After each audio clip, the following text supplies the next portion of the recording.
Je me présente, Cynthia Trambert, je suis maman de 6 enfants, je suis députée au Grand Conseil valaisan, je suis énergéticienne, je travaille avec le milieu de la nature et j'ai la chance d'habiter un magnifique village que vous pouvez voir derrière moi, Val-d'Illier. Et nous sommes directement touchés par cette loi du CO2. Nous avons encore un chauffage à mazout actuellement et c'est clair que ça engendre de grands frais de pouvoir changer tout le système, comme beaucoup de familles ici dans la vallée d'Illier et dans toute la Suisse, je suppose. Nous habitons à 2 km de la gare et c'est clair que mes enfants ont des activités partout.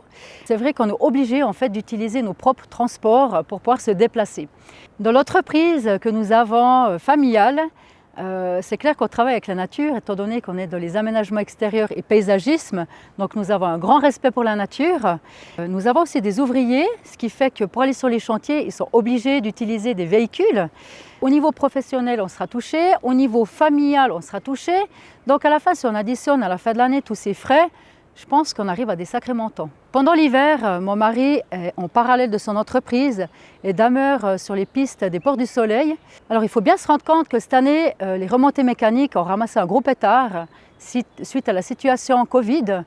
À la fin de l'année, quand ils auront des frais en plus par rapport à la consommation des machines qui tournent toutes les nuits, et ça va engendrer de frais supplémentaires. Moi je pense que dans la situation actuelle, on vit quand même dans une crise économique aussi, non pas seulement sanitaire, mais je pense qu'il y a énormément d'entreprises qui sont vraiment sur le qui-vive. Je pense que de surtaxer la classe moyenne n'est pas une solution. C'est pour ça que je vous invite, chers citoyens et chères citoyennes, à voter non sur la loi du CO2 le 13 juin.